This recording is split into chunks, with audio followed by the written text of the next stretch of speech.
Assalamu alaikum dear students. Today we will discuss what DNA fingerprinting is. बिल्कुल ऐसे ही जैसे हमारे फिंगरप्रिंट्स यूनिक हैं हमारे लिए, ऐसे ही डीएनए में सर्टन लोकस सर्टन रीजन्स होते हैं जो कि बिल्कुल यूनिक होते हैं हर इंडिविजुअल को, विच मीन्स कि पूरी दुनिया में कोई एक भी ऐसा आदमी और नहीं होगा जिसके डीएनए फिंगरप्रिंट्स आपसे 100% मैच करते हों। आपके डीएनए फिंगरप्रिंट्स आपके पेरेंट्स के डीएनए फिंगरप्रिंट्स से किसी हद तक मैच करते हैं, but they are not 100% identical to your parents fingerprints. Similarly आपके सिबलिंग्स के फिंगरप्रिंट्स आपसे किसी हद तक मैच करते हैं, but they are not 100% match until or unless a person is monozygotic twin. जब मोनोजाइगोटिक ट्विन हों तो उनके फिंगरप्रिंट्स मैच करते हैं because they are originally from a single zygote जो कि लेटर स्प्लिट करके दो बेबीज में कन्वर्ट होता है। तो उसमें चूंकि जेनेटिक मेकअप एग्जैक्टली सेम होता है, in that case DNA fingerprints will be same, otherwise they is not a single situation जिसमें इंसान का डीएनए फिंगरप्रिंट 100% मैच करें किसी और के साथ। कीप इन माइंड, आपका अपने पेरेंट्स के साथ, अपने बहन भाइयों के साथ और अपनी कास्ट के साथ किसी हद तक आपके डीएनए फिंगरप्रिंट्स मैच कर सकते हैं, but they won't be 100% match. Let us see how. तो यहाँ पे अगर आप देखें, आपको नजर आ रहा है टॉप पर दो क्रोमोसोम्स, ठीक है। और ये जो दो क्रोमोसोम्स हैं, आई होप सो ये आपको नजर आ रहा है, एक क्रोमोसोम 1 है और दूसरा आपको उसी का सेकंड पेयर का पार्ट नजर आ रहा है। जिस तरह आप शूज पहनते हैं तो एक राइट पाँव का होता है और एक लेफ्ट पाँव का होता है, इसी तरह हमारे पास जो क्रोमोसोम्स होते हैं वो क्रोमोसोम एक मैटरनल ओरिजिन का होता है और एक पैटर्नल ओरिजिन का होता है। तो यहाँ पे टॉप पे जो आपको नजर आ रहे हैं ये दोनों क्रोमोसोम एक मैटरनल और एक पैटर्नल है। तो इसमें देखें, एक पर्टिकुलर लोकस लोकेशन को कहते हैं, जो आपको टॉप पे टर्म नजर आ रही है locus indicates location on a chromosome. तो इस लोकेशन में आप देख सकते हैं दिस इज D7S820। डी के बाद जो नंबर होता है वो क्रोमोसोम को इंडिकेट करता है और एस के बाद जो नंबर होता है वो हमारे माइक्रोसैटेलाइट मार्कर को इंडिकेट कर रहा होता है। Microsatellite markers are actually the DNA fingerprints. Okay, for इस पर्टिकुलर केस में देखें, इनमें से जो एक क्रोमोसोम है उस पे इस पर्टिकुलर लोकस पे अलील 1 मौजूद है और दूसरे क्रोमोसोम पे इसी पोजीशन पे जो अलील मौजूद है उसको हम अलील 2 कह रहे हैं। Why there is the difference between the two? आप देख सकते हैं इसमें रिपीट सीक्वेंसेस होते हैं। आपको छोटे छोटे ऑरेंज बॉक्सेस नजर आ रहे होंगे। तो जो टॉप पे मौजूद है उस पे 1 2 3 4 5 6 7 8 बॉक्सेस आपको नजर आ रहे होंगे, जबकि अलील 2 में आपको वैसे 6 बॉक्सेस नजर आ रहे हैं। तो the difference in the number of the boxes, the difference in the number of the repeats is what makes them different from each other. So position इनकी एक ही थी, मगर एक के पास 8 सीक्वेंसेस मौजूद हैं रिपीट्स और दूसरे के पास 6 सीक्वेंसेस मौजूद हैं, और ये एक ही इंडिविजुअल के डिप्लॉयड सेल के अंदर मौजूद सिचुएशन है। सो व्हाट वी डू कि जब भी हमें इसके बारे में इन्वेस्टिगेट करना होता है, हम प्राइमर्स इसके डिज़ाइन करते हैं। आप देख सकते हैं इसके जो प्राइमर्स हैं, both of them are flanking present on the flanking regions. एक यहाँ पे मौजूद है, दूसरा इधर मौजूद है।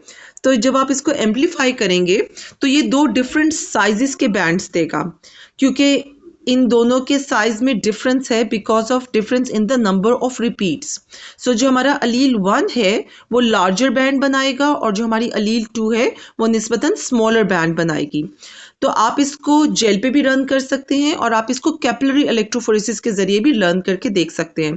कैपिलरी इलेक्ट्रोफोरेसिस में बहुत पतली पतली ट्यूब्स होती हैं, जैसे कि आप स्ट्रॉज यूज़ करते हैं। स्ट्रॉज तो बहुत मोटी होती हैं, समझें कि बहुत ही पतली थिन कैपिलरीज की साइज की ट्यूब्स हैं और उनके बीच में जेल भरी हुई है, एगरोस जेल भरी हुई है, या फिर पॉलीएक्रिलामाइड जेल भरी हुई है। जब इसके बीच में से आप इस डीएनए को पास करेंगे तो आप बहुत माइन्यूट डिफरेंसेस वाले बैंड्स को भी सेपरेट कर सकते हैं। लाइक 1 न्यूक्लियोटाइड का बैंड डिफरेंस भी आप इन जेल्स पर सेपरेट कर सकते हैं, और इसीलिए कैपिलरी इलेक्ट्रोफोरेसिस हमारे सेंगर सीक्वेंसर्स में यूज होती है। एनी हाउ यहाँ पर आप देखें, आपने जब इसको एम्पलीफाई किया और आपने इसको कैपिलरी जेल पे रन किया तो you will get 2 bands which you can see on the bottom of the slide. और जब आप इनको लेज़र के ज़रिए स्कैन करेंगे तो आपको यहाँ पर 2 पीक्स मिलेंगी। तो ये 2 पीक्स बता रही हैं कि 2 डिफरेंट साइज्ड बैंड्स वर जनरेटेड। ओके जी, नेक्स्ट पे चलते हैं। यहाँ पे आपको मजीद क्लियर समझ आ जाएगा। टॉप पे देखें, आपको एक क्रोमोसोम पे 7 रिपीट्स नजर आ रहे हैं and the repeats are of AATG। So AATG 7 times repeat हुआ है विदाउट एनी ब्रेक। सो ऐसे सीक्वेंस रिपीट्स को हम कहते हैं टेंडम रिपीट्स, जब बगैर किसी ब्रेक के वो रिपीट हो रहे हो। और इनकी एब्रीवेशन शॉर्ट टेंडम रिपीट्स की STRs होती है। सेकंड क्रोमोसोम पे अगर आप देखें तो उसी पर्टिकुलर पोजीशन पे वही रिपीट AATG 8 टाइम हुआ है। So when we will amplify them and run them on the capillary gel तो हमारे पास 2 बैंड्स आएंगे, और 2 बैंड्स का मतलब है 2 पीक्स, जैसे कि आप यहाँ पे देख सकते हो। जैसा कि आप यहाँ पर चेक कर सकते हैं। अच्छा, जब हम लोग DNA फिंगर प्रिंटिंग करते हैं तो हम किसी एक लोकस को चेक नहीं करते हैं, बल्कि हम 13 डिफरेंट लोकाई को, लोकस की जो प्लूरल होती है उसको लोकाई कहते हैं, या लोसाई जो भी आप कहना चाहें, उस पर्टिकुलर पोजीशंस पे हम चेक करते हैं। तो यहाँ पर आप बॉटम पे देखें, आप उन सब को एक ही कैपिलरी जेल पे रन कर सकते हैं और आपके पास डिफरेंट साइजेस फ्रेगमेंट्स आएंगे, because this is what we specifically designed. हाँ, हमने लोकस 1 के लिए जो एम्पलीफिकेशन की दैट इज अराउंड 105, लोकस 2 के लिए 175 बेस पेयर के अराउंड, लोकस 3 के लिए 245 की, और इसी तरह आप देख सकते हैं 5th लोकस पे हमने 385 बेस पेयर के अराउंड एम्पलीफिकेशन रखी। तो अब हमारे पास जो एम्पलीफाइड प्रोडक्ट आएगा वो उसी रेंज के अराउंड होगा और उसी जगह पर आपको पीक्स नजर आएंगी। बॉटम पे आप देख सकते हो यहाँ पे लिखा हुआ है 16 प्लेक्स, इसका मतलब है 16 टेंडम रिपीट्स या 16 माइक्रोसेटेलाइट मार्कर्स के लिए एक ही गो में इसको चेक किया गया है। ओके, नेक्स्ट पे चलते हैं। यहाँ पे दोबारा सीक्वेंस के जरिए आपको सिमिलर बात समझाने की कोशिश की गई है। देखिए, बॉटम पे आपको नजर आ रहा है एक सीक्वेंस। उस सीक्वेंस के स्टार्ट में I hope so you can realise, जो कि अंडरलाइन हुआ है, this is your forward primer, और इसी तरह आपको रिवर्स प्राइमर नज़र आ रहा है, वो भी अंडरलाइन किया गया है। और इन बिटवीन आपको जो बोल्ड में नज़र आ रहा है सीक्वेंस GATA, ये वो सीक्वेंस है जो कि बार बार रिपीट हुआ है। अगर हम इसको चेक करें, बल्कि मैं चाहूँगी कि आप इसको काउंट करें और मुझे बताएं कि ये कितने टेंडम रिपीट्स इसमें मौजूद हैं। So any how, in tandem repeats ये वेरी कर सकते हैं दोनों क्रोमोसोम के ऊपर, क्योंकि एक क्रोमोसोम मदर की तरफ से आता है, एक फादर की तरफ से आता है, and that gives us a unique combination. Any how, अगर कोई शख्स इस पर्टिकुलर लोकस पे दोनों मिटर्नल और पिटर्नल दोनों साइड से सेम टेंडम रिपीट्स रखता हो, लाइक अगर मदर की तरफ से 7 रिपीट्स हैं और फादर की तरफ से भी 7 रिपीट्स हैं, तो फिर एक सिंगल टॉल पीक आएगी। लेकिन अगर मदर की तरफ से टेंडम रिपीट का सीक्वेंस नंबर अलग है और फादर की तरफ से अलग है, तो फिर हमारे पास 2 शॉर्टर पीक्स आएंगी। Let's see how. Look at this, there are 2 person, आपको पर्सन ए और पर्सन बी नजर आ रहा है। उसी पर्टिकुलर लोकस पे पर्सन ए की मदर की तरफ से 5 रिपीट्स आए हैं और उसके फादर की तरफ से जो पैटर्नल आपको नजर आ रहा है 10 रिपीट्स आए हैं, जबकि पर्सन बी में मदर की तरफ से 15 रिपीट्स आए हैं और फादर की तरफ से 7 रिपीट्स आए हैं। तो ये अलग तरह से ये पीक्स नजर आएंगी। बॉटम पे आप देखें, आपको इलेक्ट्रोग्राम्स नजर आ रहे हैं। Again I want you to have a look at ये जो फर्स्ट वन है, ये जो आपको मार्कर नज़र आ रहा है, ये मार्कर क्रोमोसोम नंबर 5 पर है। डी के बाद आप 5 नंबर देख सकते हैं और एस के बाद 818 आपको नज़र आ रहा है। यहाँ पे आप देख सकते हो कि इसकी मदर और फादर की तरफ से अलग रिपीट्स आई हैं, तो इसलिए आपको 2 पीक्स नज़र आ रही हैं। D13 में भी आपको 2 पीक्स नज़र आ रही हैं विच इंडिकेटिंग कि पैटर्नल और मैटर्नल जो रिपीट्स नंबर्स हैं वो डिफर कर रहे हैं। जबकि हम जब D16S 539 पे देखते हैं तो हमें एक सिंगल पीक नज़र आ रही है indicating that for this particular locus mother and father both contributed equal number of repeats. That is why we don't rely on a single microsatellite marker जब हम DNA फिंगरप्रिंटिंग के ज़रिए किसी पर्सन को identify कर रहे होते हैं या मेडिको लीगल केसेस के बारे में देख रहे होते हैं या डेड बॉडीज़ को मैच कर रहे होते हैं उनके रिलेटिव्स के साथ। ये देखिए, ये आपको यूएस का 13 कोडिस सिस्टम नज़र आ रहा है और पाकिस्तान में भी 13 कोडिस सिस्टम ही यूटिलाइज किया जाता है। पंजाब की बहुत एक्सीलेंट फोरेंसिक लैब है and you will be happy to know कि हमारे बहुत सारे स्टूडेंट्स जो बायोकेमिस्ट हैं वो वहाँ पे सर्व भी कर रहे हैं। 13 कोडिस सिस्टम में आप देखें, आपको हर क्रोमोजोम पे तो नहीं लेकिन 13 डिफरेंट ऐसे माइक्रोसेटेलाइट नज़र आ रहे हैं स्प्रेडिंग अक्रॉस 24 क्रोमोजोम्स। 24 इसलिए कह रही हूँ क्योंकि 22 ऑटोसोम्स हैं और आपको एक एक्स क्रोमोजोम पे ml और वाई क्रोमोजोम पे एक ml ये वाला नज़र आ रहा है। We do it in order to identify whether the person is male और female.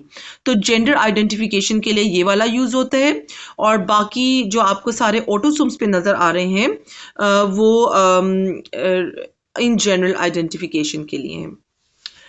This is the table indicating the Cody's microsatellite markers, their location, their chromosomes, their repeat motifs, and the repeat length, which has been reported in the human population so far, and the number of alleles seen. तो आप देख सकते हैं काफ़ी variable number है। 20 आपको FGA का 80 नज़र आ रहा होगा और इसी तरह D21 S11 का आपको 82 नज़र आ रहा है।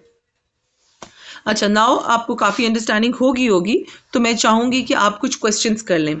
सबसे पहले इस क्वेश्चन नंबर 1 को देखें। Identify the flanking sequence and the number of repeat units GAAT in the following STR known as TPOX on human chromosome 2। अच्छा जी, अब यहाँ पे आप देखें तो आपने मुझे बताना है कि इसमें GAAT कितनी दफ़ा रिपीट हुआ है। वो नंबर ऑफ रिपीट आप नीचे लिख देंगे और आप मुझे बताएंगे कि उनका फ्लैंकिंग सीक्वेंस क्या है। मैं एक छोटी सी आपको हिंट दे दूंगी कि आपने देखना होगा कि GAAT स्टार्ट कहाँ से हो रहा है। जिस जगह से वो स्टार्ट हो रहा है उससे पहले वाला जितना भी रीजन होगा, एक स्टार्ट वाला दिखा देती हूँ आपको कि यहाँ पे देखो GAAT से पहले यहाँ इस T तक, इस T तक ये जो आपको नज़र आ रहा है, ये इसका 5 प्राइम फ्लैंकिंग सीक्वेंस है। और इसी तरह जहाँ पे GAAT एंड होगा लास्ट उसके रिपीट के बाद, तो उधर से हमारे पास 3 प्राइम फ्लैंकिंग सीक्वेंस स्टार्ट हो जाएगा। तो आप इन दोनों को साइड बाय साइड लिख लेंगे। ये आप देख सकते हो यहाँ पर, ये इस वाले जी से आगे वाला जो है ये हमारे पास 3 प्राइम फ्लैंकिंग सीक्वेंस है। फिर आपको अगर मैं कहूँ कि इसका शॉर्ट हैंड लिखें तो आप GAT का नंबर लिख लेंगे। GAT इसमें आप लिखेंगे सिंपली GAAT और इसके आप बॉक्स ब्रैकेट डालेंगे और साइड पे इसका जो भी नंबर बन रहा है 1 2 3 4 5, अगर 5 टाइम्स रिपीट हुआ है तो आप इसके साइड पे 5 लिख देंगे। अच्छा, अब आपको कहा गया है कि बॉटम वाले जो थर्ड आपको क्वेश्चन नजर आ रहा है इसमें कि is there any way that the daughter in the figure 2 could have homozygous for the STR shown. तो आप इस पे देखिए कि मदर की तरफ से उस मदर के पास दोनों क्रोमोसोम्स पे 10 टाइम्स रिपीट्स हैं इस पर्टिकुलर STR के लिए, जबकि फादर की तरफ से 12 और 14 है। तो इसका मतलब है कि इसके पास मदर की तरफ से जो 10 आया है वो फादर के या तो 12 के साथ पेयर कर सकता था या फादर के 14 के साथ पेयर कर सकता था। बट इस पर्टिकुलर केस में इस डॉटर में फादर का जो 12 रिपीट वाला क्रोमोसोम है वो जिस गेमेट में मौजूद था दैट हैपन टू फर्टिलाइज और अल्टीमेटली हमारे पास जो कॉम्बिनेशन आ रहा है मदर की तरफ से 10 और फादर की तरफ से 12 इस डॉटर के अंदर। अब आपसे कहा जा रहा है क्या ऐसे हो सकता था कि होमोजाइगस फॉर द STR मतलब 10 डॉटर में आ जाता या 12 डॉटर में आ जाता या 14 डॉटर में आ जाता। तो इसका आंसर है नो। इट कांट बी, क्योंकि अगर मदर के पास 12 या 14 में से कोई एक नंबर होता तो फिर पॉसिबिलिटी हो सकती थी, there would have been a chance. या फिर अगर फादर के पास कोई एक क्रोमोसोम पे 10 मौजूद होता तब ये पॉसिबिलिटी हो सकती थी कि डॉटर होमोजाइगस होती किसी अलील के लिए, बट 10 अलील के लिए, बट इस पर्टिकुलर सिचुएशन में ये मुमकिन नहीं है। फिर यहाँ पे देखो आपको इलेक्ट्रोफेरोग्राम एक नज़र आ रहा है और आपको बताया जा रहा है कि 4 STR लुकाए इस पे शोन है, D8S1179, D21S11, D7S820 and CSF1PO। और आपसे कहा गया इस पे पीक्स दिखाई गई हैं 13, 16, फर्स्ट के लिए, सेकंड के लिए 28, 29, थर्ड के लिए 9 ओनली और वो टॉलर पीक है, और इसी तरह CSF1PO के लिए 11 और 12। अब आपसे कहा जा रहा है examine the electropherogram in figure 4, describe how you determine whether an individual is heterozygote और homozygous for a particular STR। तो सिंपली आप कह देंगे जिन लोसाई पर, जिस लोकस पे 2 पीक्स नजर आ रही हैं वो हेटेरोजाइगोट और जिस पे सिंगल टॉल पीक नजर आ रही है वो होमोजाइगस है। क्वेश्चन नंबर 6 पे देखें, लिस्ट द STR लोकस और loci eight which the individual is homozygous. तो आप सिंपली यहाँ पे कर देंगे D7S820। और फिर आपसे जब कहा जा रहा है कि which locus has the longest DNA fragment and how do you know, this is a slightly tricky question. इसके लिए मैं चाहूंगी कि आप इसके टॉप पे देखें। टॉप पे आपको एक बार नजर आ रही है जो कि आपको दिखा रही है नंबर ऑफ बेस पेयर्स। तो आप देखें इसमें जो नंबर ऑफ बेस पेयर सबसे ज़्यादा है वो CSF1PO के हैं 325। तो जो लॉन्गेस्ट DNA फ्रेगमेंट्स आएंगे वो इसी के आएंगे, और ये हमें इसके ऊपर मौजूद जो नंबर बार है उससे पता चला है। उस आप ये मत इसके अलावा हम अगले की तरफ चलते हैं, क्वेश्चन नंबर 4 की तरफ। Using the diagram on the right identify all of the possible STR allele combinations that the son could have inherited at this particular locus। Mother 5-6 है, फादर 4-11 है। तो आप पहले 5 का दोनों के साथ कर लें। पहला आप लिखेंगे, अगर मदर 5 है तो हमारे पास एक कॉम्बिनेशन आएगी 4 के साथ, और इसके अलावा 5 की कॉम्बिनेशन 11 के साथ भी आ सकती है। तो सिमिलरली आप 6 के लिए भी कर लेंगे, 6 की कॉम्बिनेशन 4 के साथ और 6 की कॉम्बिनेशन 11 के साथ। ठीक हो गया। अब आते हैं हम डिटेक्टिव बनते हैं और देखते हैं कि मेडिको लीगल केसेस में और क्राइम सीन पर कैसे आप DNA फोरेंसिक्स की हेल्प ले सकते हैं। यहाँ पर आप देखें क्राइम रिपोर्ट आपको एक दी जा रही है। A thief has stolen a priceless collection of jewels from the museum of precious jewels. Forensic technicians obtained skin cells from a forehead print left on the glass enclosure of the jewel exhibit. DNA has been isolated and PCR amplified for some of the standard STR loci. A partial genetic profile generated from the collected DNA is shown in figure 5. और अब हम अगले की तरफ चलते हैं। ये देखें, अब वो जो उसके फोरहेड प्रिंट से हमें मिला है D5S818 में हमें 2 पीक्स नज़र आ रही हैं, CSF1PO में 1 नज़र आ रही है, D7S820 में 2 नज़र आ रही हैं, और अगेन D8S1179 में हमें सिंगल पीक नज़र आ रही है। ये हमारे पास रिकॉर्ड था। अब हमें कहा गया है कि a suspect was identified in the case, her DNA was collected and the data for the 4 STR loci that were included in the analysis of the forehead print were obtained. The suspect's profile data is shown on the in the page. Sorry, मैंने इसी page पे बता दिया, इसको type change करूंगी मैं। Your task is to compare the suspect's DNA below to the electropherogram in the figure which has been shown earlier. आपने analyse करना है STR locus को by locating the repeats for each locus and counting the number of repeats and indicate whether the suspect is homozygous or heterozygous at each locus. Record your answer on the next page. तो जैसे हमने question number 1 में किया था, आपने repeats को identify करना है। अब ये आपका टास्क है, ये आपने मुझे असाइनमेंट की सूरत में देना है। आपने आइडेंटिफाई करना है द नंबर ऑफ रिपीट्स चारों केसेस में। उसके बाद आपने यहाँ पे नंबर ऑफ रिपीट्स अलील 1 अलील 2 की लिखनी है और बताना है कि वेदर इट इज़ हेटेरोजाइगोट और होमोजाइगोट, और इसको मैच करना है with the electropherogram shown earlier. और आप यहाँ पे पीक बनाकर भी मुझे बताएंगे कि किस जगह पे वो पीक आएगी, कैसे वो एम्पलीफाइड प्रोडक्ट है। जो भी उसका प्रोडक्ट बन रहा होगा उसकी पीक 2 पीक्स आएंगी या फिर सिंगल पीक आएगी और हाइटेड आएगी. You have to compare your DNA profile to the one generated by the suspect DNA और आपने मुझे बताना है do they match or not.